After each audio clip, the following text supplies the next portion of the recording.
Hello everyone and welcome to big news by sleepy classes. इस वीडियो में हम डिस्कशन करते हैं based on the various relevant facts which are in news related to या any trending news article या news headline, and उससे related हम एग्जाम पॉइंट ऑफ व्यू से जो भी फॉरवर्ड बैकवर्ड लिंकेजेस हैं वो ड्रॉ करते हैं उस टॉपिक से रिलेटेड। तो आज का हमारा जो टॉपिक है या जो मेजर हेडलाइन है that was made by US president Donald Trump, जिन्होंने कहा कि Russia, China and India major polluters हैं एयर के, एंड इसी वजह से जो यूएसए ने विड्रॉ कर लिया था from the Paris climate accord, क्योंकि वो यूएसए को नॉन कॉम्पिटिटिव नेशन बना रहा था and India, China and Russia को स्टेप्स लेने चाहिए for the air pollution control. ठीक है जी। तो अब हम इस पॉलिटिकल स्टेटमेंट के ऊपर फोकस ना करते हुए हम देखते हैं कि ओवरऑल पहले तो एयर पोल्यूशन का दुनिया भर में क्या हाल है। तो अगर आप यूएस एयर क्वालिटी इंडेक्स का डेटा माने तो उनका कहना है कि Indian subcontinent and Mongolia including Afghanistan, ये जो एरिया है काफ़ी ज़्यादा सिवियरली पोल्यूटेड है and it is unhealthy to live in these places. Whereas अगर आप दूसरा आसपास का एरिया देखें and for that matter China भी देखें तो चाइना की भी जो एयर क्वालिटी है कंपेयर टू इंडिया एंड जो दूसरी येलो वाली कंट्रीज़ हैं इनसे बेटर है, and US, Australia, Canada, Russia यहाँ की तो काफ़ी अच्छी एयर क्वालिटी है इस डेटा के मुताबिक। ठीक है जी। अब एयर पोल्यूशन का अगर हम स्टेटस देखें इंडिया में तो एयर क्वालिटी लाइफ इंडेक्स है by energy policy institute of the university of Chicago. उनका कहना है कि 1/4 जो इंडिया की पॉपुलेशन है वो इस लेवल ऑफ पोल्यूटेड एरियाज़ में रहती है जो किसी और कंट्री में नहीं पाए जा रहे एट प्रेजेंट।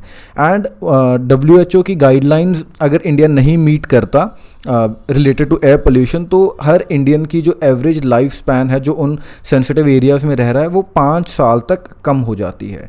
ठीक है जी। मोरोवर जो पार्टिकुलेट मैटर की अगर हम बात करें, पार्टिकुलेट मैटर का जो पोल्यूशन है PM2.5, PM10, वो इंडिया में पिछले 20 सालों से बढ़ता जा रहा है एंड ये जो PM पोल्यूशन का रिस्क है it is second greatest risk after the कोविड-19। तो कोविड-19 जाने के बाद ये दोबारा से पहले नंबर पर आ जाएगा।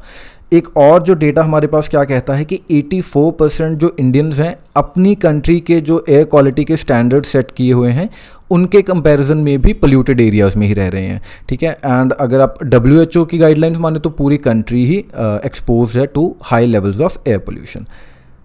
30 मोस्ट पोल्यूटेड सिटीज़ में जो कि एक लिस्ट निकालती है वर्ल्ड एयर क्वालिटी रिपोर्ट, तो उसमें 21 जो सिटीज़ हैं वो इंडिया में है एंड गाज़ियाबाद इन उत्तर प्रदेश सबसे ज़्यादा पोल्यूटेड सिटी है एट प्रेजेंट। ठीक है जी। तो यहाँ पर अगर आप देखना चाहें तो PM2.5 पोल्यूशन के लिहाज से भी आप देख सकते हैं जो सिटीज़ हैं लिस्टेड हैं तो गाज़ियाबाद टॉप सेट। ठीक है जी। And 21 other cities from India out of 30 most polluted या वर्स्ट एयर क्वालिटी एंजॉय कर रही हैं इस टाइम पे।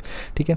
तो अब मेजर एयर पोल्यूटेंट्स कौन कौन से हैं इंडिया में, ऑल्दो अगर आप नेशनल एयर क्वालिटी इंडेक्स जो है नाकी उसमें देखें तो 8 पोल्यूटेंट्स हैं, लेकिन मेजरली अगर हम देखें नाइट्रोजन ऑक्साइड्स का जो पोल्यूशन है जिसकी वजह से आपकी एसिड रेन वगैरह भी होती है ना, तो ये काफ़ी मेजरली रिस्पॉन्सिबल है इंडिया में। एंड इससे एक और चीज़ क्या होती है, सेकेंडरी पार्टिकुलेट मैटर प्रोड्यूस होता है जिसको एयर प्योरीफायर्स भी फिल्टर नहीं कर पाते।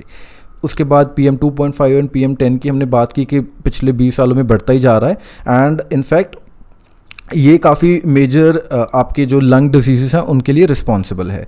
इसके बाद सल्फ़र डाइऑक्साइड, तो इंडिया तो सल्फ़र डाइऑक्साइड का सबसे बड़ा प्रोड्यूसर बन गया है। In fact it is the world's top sulphur dioxide emitter. China के जो लेवल्स हैं वो कम होते जा रहे हैं 2007 से, वेरस इंडिया के लेवल्स 50% तक बढ़ गए हैं।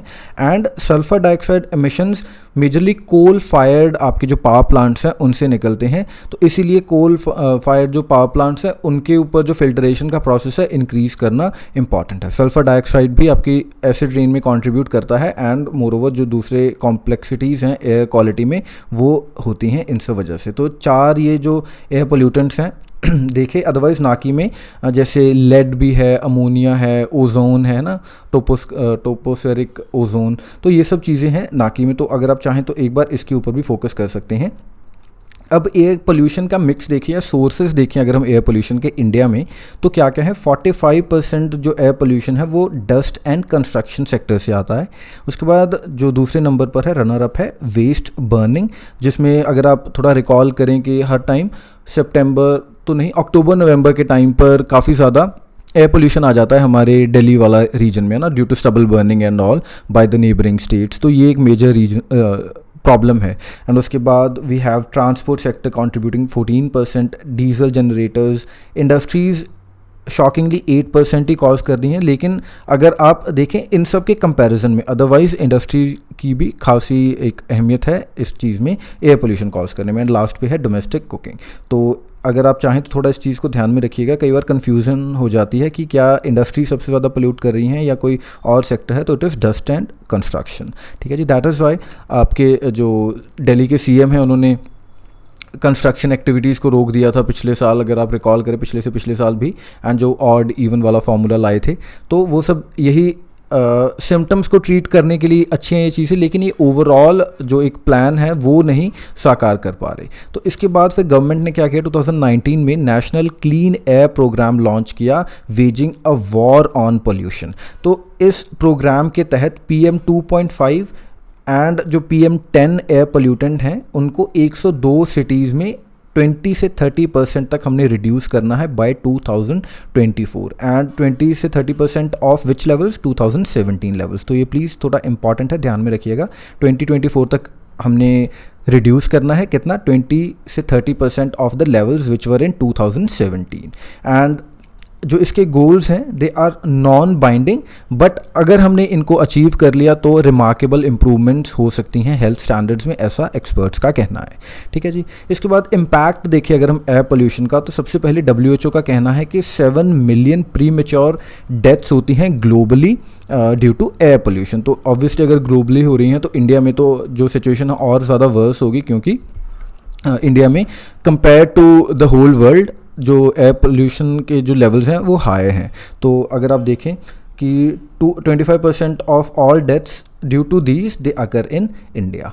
तो अगर आप चाहें तो एक बार इसके ऊपर थोड़ी नज़र डाल लीजिएगा, इन्फोग्राफिक से आपको थोड़ी क्लैरिटी हो जाएगी। ओवरऑल जो कहना यही चाह रहे हैं कि प्रीमेच्योर डेथ्स होती हैं एयर पोल्यूशन का, ये एक मेजर बैड इम्पैक्ट है। इसके बाद एक्सट्रीम एयर पोल्यूशन एपिसोड्स, उनसे क्या होता है, जो डेंसली पॉपुलेटेड रीजन्स हैं उनमें थिक टॉक्सिक स्मॉग बन जाती है। जैसे हमने विंटर्स में, हम specifically north India we witness these things, कि इतनी ज़्यादा थिक स्मॉग होती है, इसकी वजह से जो सेकेंडरी जो नुकसान होता है, for example accidents and all, वो भी होता है। एंड जो अस्थमा के पेशेंट्स हैं या जो दूसरे रेस्पिरेटरी डिजीज़ से सफ़र कर रहे हैं लोग, तो उनकी ज़िंदगी भी काफ़ी ज़्यादा मुश्किल हो जाती है ना। एंड उसके बाद जो फॉसिल फ्यूल्स की बर्निंग है उसकी वजह से जो एयर पोल्यूशन होता है, उससे क्या होता है कि आपकी ग्रीन हाउस गैसेस भी एमिट होती हैं। तो इन अ वे जो आपका एयर पोल्यूशन है वो क्लाइमेट चेंज के लिए भी समहाउ रिस्पॉन्सिबल होता जा रहा है धीरे धीरे। ठीक है जी, तो अब एक रे ऑफ होप क्या है इस पूरी चीज़ में, तो रिसेंटली हमने क्या पाया कि जो नेशनल एयर पोल्यूशन है इंडिया का, वो 2018 के लेवल से 2019 में 20% डिक्रीज़ हुआ एंड 98% सिटीज़ जो हैं उन्होंने इम्प्रूवमेंट शो की। दूसरी चीज़ क्या कि जो कंट्रीज़ हैं overall they are increasing the air quality monitoring. तो अगर जितना टाइम हम मॉनिटर करके यही नहीं चेक कर पाएंगे कि हमारे लेवल्स प्रेजेंटली एग्जिस्ट क्या कर रहे हैं, कहाँ तक हमने पहुँचना है, तो the whole process is in vain. तो दैट इज़ वाई कंट्रीज़ ने अपनी मॉनिटरिंग लेवल्स को इंक्रीज़ किया है बाय 200% सिंस 2019। तो इसी वजह से काफ़ी ज़्यादा इम्प्रूवमेंट के चांसेस हो सकते हैं इन फ्यूचर, क्योंकि अब डायग्नोसिस प्रॉपर हो जाएगा। एंड जैसे आपने लॉकडाउन इफेक्ट में भी देखा होगा कि जो कोरोना वायरस की वजह से लॉकडाउन थे, वर्ल्ड वाइड तो नहीं कह सकते, लेकिन मेजरली जो मेजर कंट्रीज़ हैं उन सभी में लॉकडाउन था ही, तो उससे काफ़ी ज़्यादा एयर क्वालिटी में इम्प्रूवमेंट्स आई है। इनफैक्ट हमने देखा कि डॉल्फिन्स आ गई आपके अरेबियन सी के अराउंड, है ना, जो इंडियन कोस्ट के अराउंड। एंड कुछ लोग तो ये भी कह रहे थे कि उनको अपने अपने घर से हिमालयाज़ वगैरह भी दिखने लग गए। सो जोक्स अपार्ट, लेकिन लॉकडाउन का ये इफ़ेक्ट जो हुआ है, इससे हमारे लिए लेसन क्या है, लेसन ये है कि जो एयर पोल्यूशन लेवल्स हैं इनको इतना मुश्किल नहीं है कंट्रोल करना अगर आप अप्रोप्रिएट स्टेप्स लें, है ना। जैसे वाटर पोल्यूशन भी कम हो गया था, इंडस्ट्रीज़ नहीं काम कर रही थी, और एयर पोल्यूशन भी कम हो गया था। तो इसी वजह से it is not that far fetched, हो सकता है, लेकिन बस एक स्ट्रॉन्ग विल चाहिए। तो इसी पॉजिटिव नोट पर एंड करते हैं इस वीडियो को। Thank you for watching. And now before we wind up, let me inform you about the courses that we are running for UPSC 2021.